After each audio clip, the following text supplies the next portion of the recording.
अस्सलाम वालेकुम। In this session you will learn about nested loop. Nested loop का मतलब है a loop with in a loop. ठीक है, मतलब आप एक लूप के अंदर दूसरा लूप यूज़ कर रहे हैं। इसमें आप फॉर लूप के अंदर फॉर लूप भी यूज़ कर सकते हैं, वाइल लूप के अंदर फॉर लूप यूज़ कर सकते हैं, फॉर लूप के अंदर वाइल लूप यूज़ कर सकते हैं, वाइल लूप के अंदर वाइल लूप यूज़ कर सकते हैं। Means any type of combination of loop आप यूज़ कर सकते हैं। इसमें आप इसका अगर सिंटेक्स देखें तो ये सबसे पहले आपने आउटर लूप डिफाइन करना होता है, जिसमें आप सबसे पहले इनिशियलाइजेशन करते हैं, कंडीशन, इंक्रीमेंट, डिक्रीमेंट। ठीक है, उसके बाद आप आउटर लूप की ब्रेसेस के साथ बॉडी स्टार्ट कर रहे हैं। उसके अंदर आपने एक इनर लूप डिफाइन किया हुआ है, उसकी भी आपने इसी तरह इनिशियलाइजेशन करनी है, कंडीशन डिफाइन करनी है, उसी तरह काउंटर वेरिएबल का इंक्रीमेंट डिक्रीमेंट। मीन्स कि ये भी अंदर एक आपने कंप्लीट लूप डिफाइन किया हुआ है। इसमें आपने जो स्टेटमेंट्स लिखी होंगी वो एग्जीक्यूट होंगी। सबसे पहले इसकी एग्जीक्यूशन होती कैसे है? सबसे पहले जब आपका आउटर लूप स्टार्ट होता है, इनिशियली जब फर्स्ट कंडीशन ट्रू होती है, जो उसका फर्स्ट साइकिल होता है, तो जाहिर है वो आउटर लूप की बॉडी में आ जाएगा। जब आउटर लूप की बॉडी में आएगा तो उसके अंदर आपने इनर लूप डिफाइन किया हुआ है। अब इनर लूप में जब आपकी फर्स्ट कंडीशन ट्रू होगी तो ये वाला लूप जो है वो इसकी एग्जीक्यूशन स्टार्ट होगी। अब ये वाला लूप कब तक एग्जीक्यूट होता रहेगा? जब तक ये कंडीशन फॉल्स नहीं हो जाएगी, तब तक ये इनर लूप एग्जीक्यूट होता रहेगा। वंस इनर लूप कम्प्लीटली उसकी एग्जीक्यूशन स्टॉप हो जाएगी, उसके बाद वो इनर लूप से बाहर आएगा और वो स्टेटमेंट्स एग्जीक्यूट करेगा जो आपने आउटर लूप में डिफाइन की हुई है। ज़रूरी नहीं है कि आप आउटर लूप में जो स्टेटमेंट्स आप इनर लूप के बाद ही डिफाइन करें। आप ये वाली जो स्टेटमेंट्स हैं आप इनर लूप से पहले भी डिफाइन कर सकते हैं, डिपेंड करता है आपके प्रोग्राम की रिक्वायरमेंट पे। ठीक है, और जब इनर लूप की एग्जीक्यूशन कंप्लीट हो जाती है, उसके बाद आउटर लूप की स्टेटमेंट दोबारा से एग्जीक्यूट होती है और उसके बाद दोबारा से ये कंडीशन चेक होती है और इस तरह ये सारा प्रोसेस चलता रहता है। अब मैं आपको एक एग्जांपल से इसको ज़्यादा क्लियरली समझाती हूँ। एक हम आउटर लूप ले लेते हैं।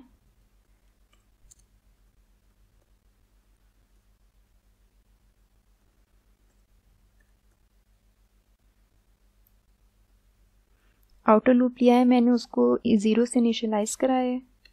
नेक्स्ट मैंने उसको कहाँ तक चलाया है? 3 तक। ठीक है, इसके अंदर अब मैं एक इनर लूप ले रही हूँ with counter variable J plus plus. ठीक है, और इसके अंदर मैं सी आउट करा रही हूँ आउटर आई इनर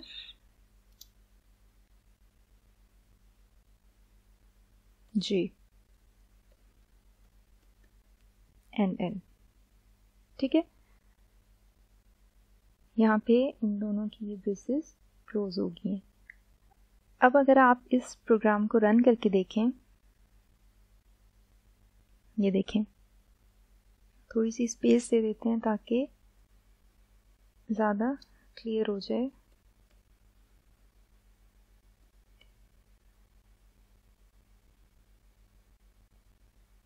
देखें अगेन,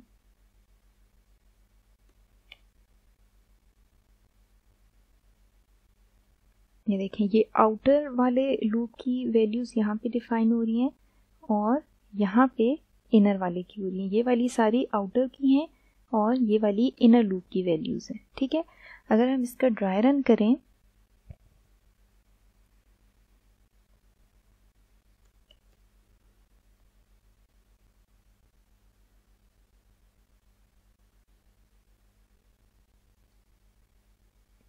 अगर हम इसका ड्राई रन करें तो देखें हमारे पास एक आई है और एक जे वेरिएबल है।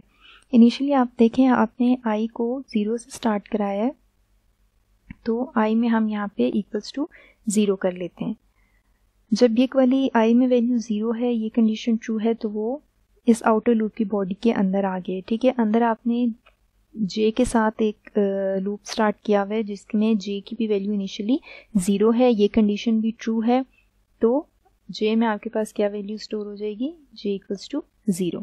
ठीक है, अब ये दोनों वैल्यूज़ आपने स्टोर की हुई हैं, तो आउटपुट पे आपके आउटर में भी 0 आएगा और इनर के लिए भी वैल्यू 0 सेव होगी।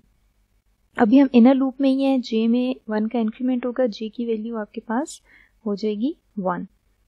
जे की वैल्यू 1 हुई, अगेन कंडीशन ट्रू है। अब ये जब प्रिंट होगा तो आई में स्टिल 0 है, जे में आपके पास 1 है। अब अगेन जे की वैल्यू 2 हुई, उसमें इंक्रीमेंट हुआ, कंडीशन अगेन ट्रू है ये वाली, ठीक है।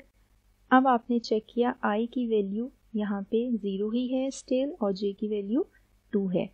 नेक्स्ट 3, इसमें भी अगेन आई की वैल्यू 0, जे की वैल्यू 3। उसके बाद जब 3 में जब यहाँ पे 4 में जब इंक्रीमेंट होके 4 होगा तो ये वाली कंडीशन फॉल्स हो जाएगी और आपका इनर लूप जो है वो उसकी एग्जीक्यूशन स्टॉप हो जाएगी। अब आप आएंगे नेक्स्ट आउटर लूप में, ठीक है। अब आउटर लूप में आप देखें यहाँ पे आपने आउटर लूप के वेरिएबल में 1 का इंक्रीमेंट होगा, ठीक है, आई की वैल्यू 1 हो जाएगी। अब आई की वैल्यू 1 हुई है, कंडीशन ट्रू है, अगेन वो यहाँ पे आ जाएगा। इनर लूप में अगेन जे की वैल्यू 0 से स्टार्ट होगी, अगेन कंडीशन ट्रू है और इसी तरह दोबारा से जे की वैल्यू 0 हो गई है, ठीक है। अब प्रिंटिंग अगेन स्टार्ट होगी आई की 1 के साथ और जे की 0 के साथ। अब इनर लूप ही अगेन आपका 3 तक चलेगा, ठीक है। मीन आई की 1 वैल्यू के साथ भी जे वाली जो वैल्यू है वो 0 से 3 तक चेंज होगी। नेक्स्ट जब आई में आपके पास 2 होगा, जे की वैल्यूज अगेन 0 से 3 तक चेंज होंगी। उसके बाद अगेन आई में जब 3 होगा तो अगेन आपके पास जे की वैल्यूज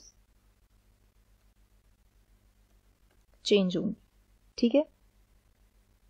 इसमें इसका क्या मतलब है कि आउटर लूप के एक साइकिल में, ठीक है, जे का पूरा जो 4 टाइम में साइकिल्स कंप्लीट हो रहे हैं, ठीक है। ये देखें 0 के अगेंस्ट ये चारों वैल्यूज प्रिंट हुई।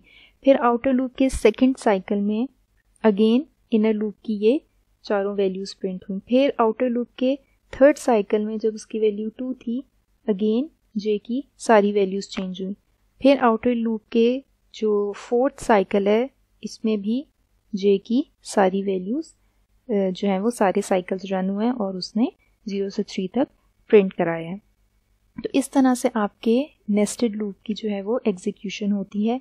अगर यही वाला प्रोग्राम आपने वाइल लूप से लिखना हो, सेम हमने प्रिंट कराना हो, तो सबसे पहले आप आई को डिफाइन कर दें, ठीक है, 0, कंडीशन लगा दें while I is less than equals to 3,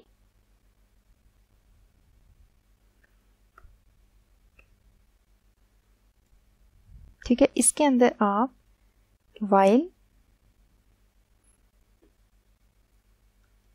जे पहले आप ले लें और उसको भी इनिशियलाइज करा दें, while J is less than equals to 3। इसमें आप क्या करा रहे हैं, आप ये वाली सी आउट की पूरी statement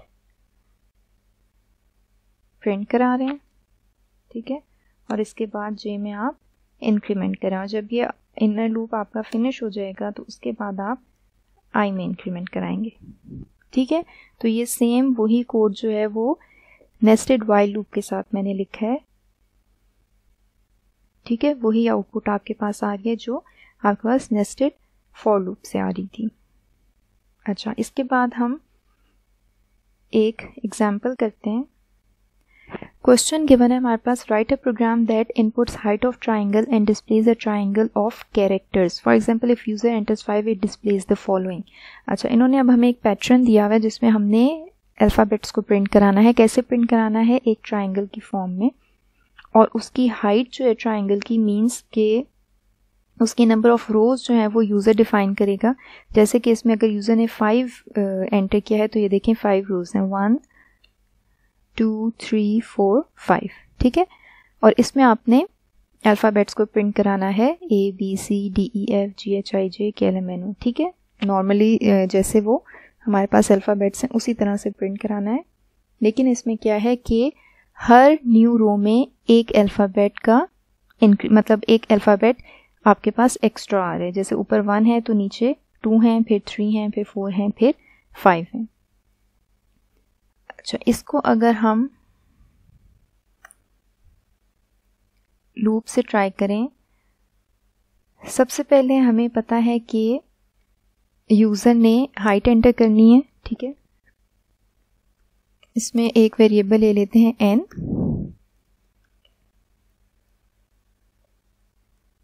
please enter height of a triangle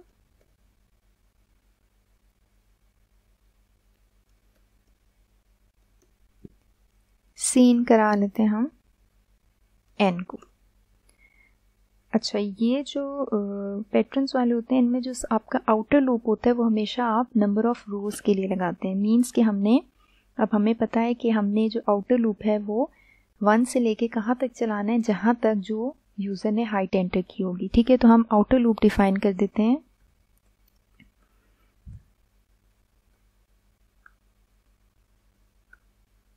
ठीक है, i is less than equals to n, ठीक है। जो यूज़र ने हाइट एंटर की है वहाँ तक आउटर लूप चलेगा हमारा। आउटर लूप की बॉडी स्टार्ट हो गई। ओके, सो इनर लूप में हमने क्या करना है, इनर लूप में हमने ये अल्फ़ाबेट्स प्रिंट कराने, ठीक है। इसके लिए हमें एक कैरेक्टर लेना पड़ेगा जिसमें हम इनिशियली जो है वो a सेव करा देते हैं क्योंकि हमारे कैरेक्टर्स a से स्टार्ट हो रहे हैं। सो इनर लूप में अब हमने j को 1 से स्टार्ट करेंगे, ठीक है। i तक चलाएंगे और j में इंक्रीमेंट करेंगे। अब इनर लूप में हमने क्योंकि कैरेक्टर्स को प्रिंट कराना है, ठीक है, तो हम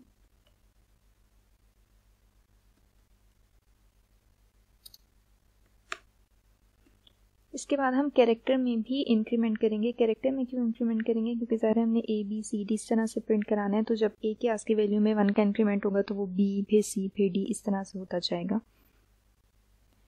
ओके, इनर लूप की एग्जीक्यूशन के बाद हमने नेक्स्ट लाइन में जाना है क्योंकि हमारे पैटर्न में हम हर साइकिल के बाद नेक्स्ट लाइन में जा रहे हैं, ठीक है। ऐसे ही है। ओके, अब हम इसको रन करके देखते हैं। 5 भी इनिशियली ले लेते हैं। ये देखें, ये आपके पास ट्रायंगल प्रिंट हो गया। इसकी एग्जीक्यूशन देखते हैं ये हो कैसे रहा है।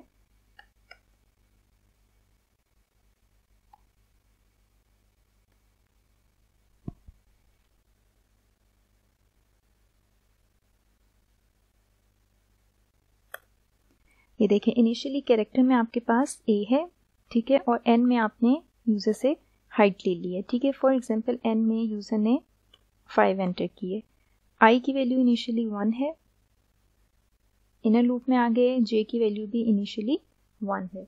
j को हम कहाँ तक चला रहे हैं, जब तक less than equals to i है। तो less than equals to i है, दोनों इक्वल हैं, कंडीशन ट्रू है, तो हम सी आउट करा रहे हैं ch में हमारे पास क्या है, a प्रिंट हो गया और उसके बाद एक स्पेस प्रिंट हो गई। अब ch में प्लस प्लस हो गया, मीन्स ch में हमारे पास b आ गया, ठीक है। यहाँ पे हमारे पास b आ गया। ओके, सो अगेन जब इनर लूप में j की वैल्यू 2 होगी, इंक्रीमेंट होगा, तो ये कंडीशन फॉल्स हो जाएगी और वो इस इनर लूप से बाहर आ जाएगा, इसकी ये स्टेटमेंट्स एग्जीक्यूट नहीं करेगा। उसके बाद आप क्या कर रहे हैं, नेक्स्ट लाइन में जा रहे हैं। सो हम यहाँ से नेक्स्ट लाइन में आ जाएंगे। अब i की वैल्यू में 1 का इंक्रीमेंट होगा, i की value 2 is less than equals to 5, condition true है। अब अगेन आप इनर लूप में आ जाएंगे। इनर लूप में j की वैल्यू अगेन 1 से स्टार्ट हुई, 1 is less than equals to i, means 1 is less than equals to 2, condition true है। आप ch की वैल्यू प्रिंट करा रहे हैं जो कि है b। अब बेस आ गई। उसके बाद आप यहाँ पे देखें, कैरेक्टर में 1 का इंक्रीमेंट हो रहा है, तो कैरेक्टर में b के बाद c आ जाएगा। कैरेक्टर में c आ गया, j की वैल्यू में 1 का इंक्रीमेंट हुआ, j की वैल्यू 2 हो गई। अब अगेन ये कंडीशन चेक होगी, 2 is less than equals to 2, condition true है, तो यहाँ पे अगेन ch की वैल्यू प्रिंट हो जाएगी जो कि है c, ठीक है। c प्रिंट हो गया। अब कैरेक्टर में अगेन इंक्रीमेंट हुआ, कैरेक्टर में हमारे पास आ गया d, j में इंक्रीमेंट हुआ, j की वैल्यू हो गई 3। अब 3 is less than equals to 2, ये कंडीशन फॉल्स हो गई है, इनर लूप की बॉडी से एग्जीक्यूशन स्टॉप हो गई, वो बाहर आ जाएगा, बाहर आके वो क्या कर रहा है, नेक्स्ट लाइन में जा रहा है और आई की वैल्यू में 1 का इंक्रीमेंट होगा, तो आई की वैल्यू हो जाएगी अब 3, ठीक है। 3 इज लेस देन 5, ये वाली कंडीशन ट्रू है, अगेन इनर लूप में आए, इनर लूप में अगेन जे की value 1, 1 is less than equals to 3, condition true है, हमने यहाँ पे CH प्रिंट करा दिया जो कि है D। अब CH में हमने इंक्रीमेंट किया, CH में हमारे पास आ गया E, J में इंक्रीमेंट किया, J में हमारे पास 2 स्टोर हो गया। अब 2 ये वाली कंडीशन चेक हुई, 2 is less than equals to 3, condition true है, हमारे पास क्या प्रिंट हो जाएगा, E प्रिंट हो जाएगा। नेक्स्ट इसी तरह कैरेक्टर में इंक्रीमेंट होगा, यहाँ पे आ जाएगा F, उसके बाद J की वैल्यू में इंक्रीमेंट होगा, J की वैल्यू हो जाएगी 3, 3 के लिए भी कंडीशन ये वाली ट्रू है क्योंकि इक्वल्स भी है साथ, तो यहाँ पे आपका F प्रिंट हो जाएगा। अब जब J की वैल्यू यहाँ पे 4 होगी तो 4 इज नॉट लेस देन 3, सो ये कंडीशन फॉल्स हो जाएगी और आप इस इनर लूप की बॉडी से बाहर आ जाएंगे। यहाँ पे आप नेक्स्ट लाइन में जा रहे हैं, सो यहाँ से आप नेक्स्ट लाइन में चले जाएंगे। इसी तरह ये सारा प्रोसेस रन होता रहेगा और आपका ये पूरा ट्रायंगल जो है वो इस तरह से प्रिंट हो जाएगा।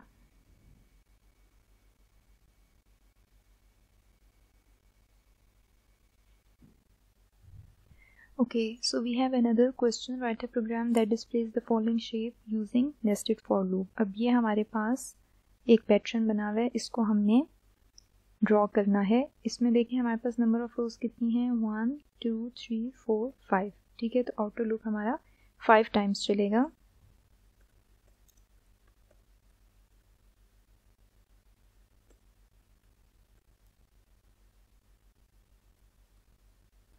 Okay, so now inner loop में आप देखें आपने स्टार्स प्रिंट कराने हैं और वो स्टार्स उनमें डिक्रीमेंट भी होता जा रहा है साथ साथ, ठीक है। मतलब फर्स्ट रो में 5 हैं, नेक्स्ट रो में हमारे पास 4 हैं, फिर 3, फिर 2, फिर 1। इसके लिए हम जो इनर लूप है उसको I से इनिशियलाइज कराएंगे और इसको भी लेस देन 5 तक चलाएंगे। यहाँ पे आप सी आउट करा लेते हैं, स्टार बीच में स्पेस दे देते हैं, ठीक है।